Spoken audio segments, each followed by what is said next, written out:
what is your process? We all have a process for doing just about anything we want to do, from changing a tire to making a sandwich.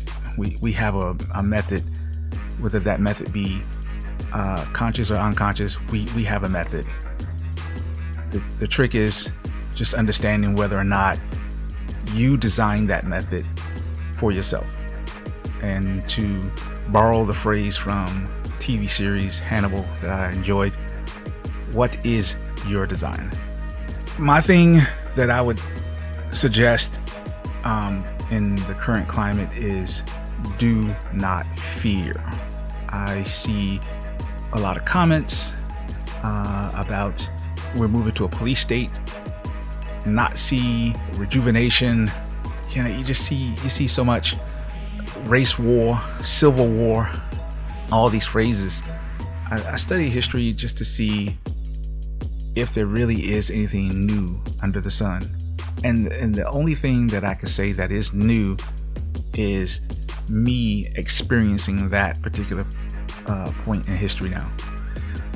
I see a lot of fear, a lot of people concerned about this going on with the riots, this going on with the COVID.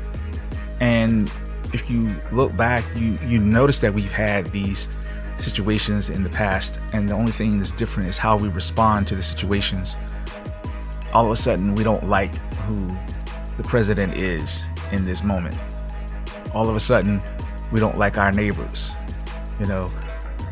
in this moment. Let's say COVID had only stayed in China, we'd be numb to the resolution. We wouldn't be thinking in terms of how do we keep it from coming to America, or how do we stop it from spreading globally. I read this article that said that America is one of the slowest countries when it comes to changing or adapting to new circumstances. And if I look at, the way people are reacting toward Trump, nothing's changed. Nothing's changed. Nothing's new about that reaction. America as a whole, it wouldn't have mattered if it was Obama. It wouldn't have mattered if it was Joe Biden, because either you're going to move too fast up front and then the effects aren't going to be lasting, or you're going to be slow to take action and you're going to have some casualties up front. You're going to lose somewhere at some point. America likes to do things that work with things that they can control. And we're not the fastest when it comes to being first. That doesn't always mean that you're not the best. It just means you're not first. And I'm seeing this trend where people are starting to freak out, and some of the trends are subtle. Little things you see where people are taking, small little pot shots at other people for their opinions, and all of a sudden everyone's an expert. I think that if we go back to the beginning of social media, everybody's been an expert when they jump on social media. And the one thing you always see is that very few people give of themselves, and that's why I started this with, where are you? I hear a lot of people say a lot of things, but I never hear them say what's coming from them. I just hear a lot of regurgitation of what other people are saying, or what some expert said, or what was written in an article. But where are you? What are your true thoughts about a particular issue?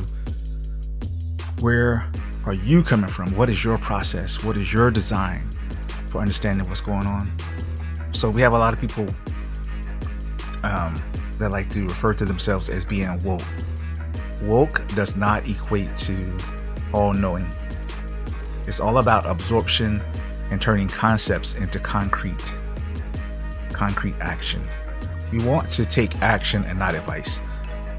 I don't want to respond because of a Facebook post or a tweet. I want to take action. I want to put boots on the ground. I want to go interact with people. I want to feel the emotion. I want to watch and learn from the behavior, and which the things I'm saying are some of the failings of social media. And I want to see what the people are feeling in general and how they're responding. I want to know this for myself. And I want to go do this on my own, meet people. And I've been doing this to a certain degree. I'm not putting myself at risk. I do believe that coronavirus is real. Okay, so that doesn't mean I'm not taking precautions when I'm out there. And I stress doing things on your own, because if you need a crowd of people to do what you do, then it might not be real. If you are some type of performer and you just have a skill, but you only rise to the occasion because you have a crowd, you might not love the thing you do. If you attract the crowd because of what you do, make sure they fall in love with that thing you do, with that process that makes you good at what you do. Because otherwise it could become corrupted. And we see this all the time in positions of authority, positions of power. People fall in love with that power. They fall in love with the adoration. They fall in love with just being a celebrity, so to speak. And in today's climate, because of social media, anyone can become a celebrity. The social media platforms are a megaphone to the world. And all it takes is one post to go viral and you're famous. And some people, that is the goal. That's all they do, is sit around and seek that attention. I tell a lot of the people that I train with in my coaching groups, don't fall in love with the likes. Don't fall in love with views and comments. What you want to look for are ratios of engagements that lead to action. In other words, if you're a martial arts instructor and you make a post about the things that you do, your gym, the times, the openings, here's the technique of the week. The only thing that really matters is the people that show up when you say, I'm opening the gym at this time. That's what really matters. The people who take action on all of the content. Don't worry about the likes, the views, and the comments, and all the other things that go with that. The memes, the GIFs. Don't worry about any of that. The only thing that matters is you put out your content, because that's your statement to the world, and then they take action on it. They will either show up or they won't. If you follow that, trust me, you'll be happier if you follow that. You won't have to worry about becoming emotionally connected and tied to other people, because that's what you're doing basically, is you're becoming emotionally linked to how other people feel about you, and you've got to be more concerned about how you feel about you. And that's why I said, where are you right now? What are the things you're saying to yourself? Stop worrying about the quote of the day. Live your life to the point that people quote you. Be an impact within, all right? And then impact others by your actions, by a subtlety that you may not be aware of that you're doing, but it just has a positive influence on their experience with you. Hear what others are saying, but do what you talk about, do what you think about. There's nothing wrong with taking advice from outside sources, but you have to have a process that allows you to evaluate the steps and the procedures, and then put it together for yourself so that you can take very distinct action and come up with a result that is very satisfying to you, as long as it doesn't hurt others. Take in outside information, because that's all it is. It's just information. It's not intelligence. All right? Intelligence is the process to gain. Intelligence is how you think. What is that Bible scripture about giving a man a fish? What's a quote related to the Bible? I'm not sure if that's in the Bible, but give a man a fish, he eats for a day. teach him how to fish, and he lives forever, or he eats forever. So you want to make sure that you understand your process to how you get things done. Make sure you understand the current state that you're in. We live in a world of duality, but we tend to hang on to a particular state for a while, like anger. You know, when a father is angry with his children, he could be angry for 5 minutes or 5 hours. Right? It's not a long-term state. That's the beautiful part about state, is they change all the time. But when we're in that state, it's a powerful thing, and we have to be careful. So I see this tendency of fear right now.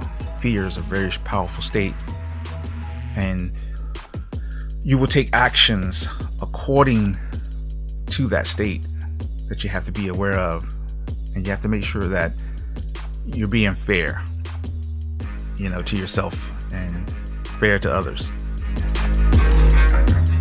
The key that we have to understand is that everything that we go through, there is a natural and opposing nature to it. So we have fire and we have water.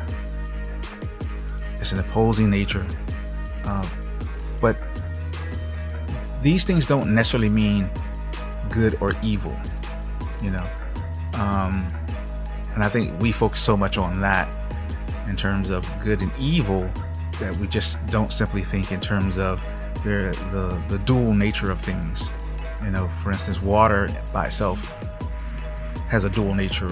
Water can drown, and water can quench thirst. You take fire, it can destroy, but it also can keep you warm. You take fire, as it destroys, and its opposing nature is water. Water puts it out. You know, most of the time, a resisting nature will come from us, come from inside, and it's usually a forced condition where we don't like to go with the flow, and we try to resist on purpose. It kind of goes back to what I was saying earlier about falling in love with views and becoming a celebrity. We see someone, you know, make a point. We see someone demonstrate a skill, and our first instincts is to knock it down. Our first instincts are to say why it doesn't work, rather than try to understand how it got to that point. How did it become the thing that it is? My whole point is you have to learn to observe and the strengths and weaknesses of a thing, and really devise a true strategy and true game plan for how you're going to deal with it. Just resisting it and saying it doesn't exist, it's not going to help. You know, and it just takes me back to this fear, this mode of fear that the nation seems to be in. You know, if someone comes to my house, I'm going to do this. You know, and there are strategies to put all that stuff to rest, but we just have to listen to that voice on the inside, because it's trying to tell us how to do that. And we have to get out, boots on the ground, and really deal with people instead of just dealing with whatever is being fed to us. Hey, look, I'm Coach Sess, and you've had words with the Mad Coach.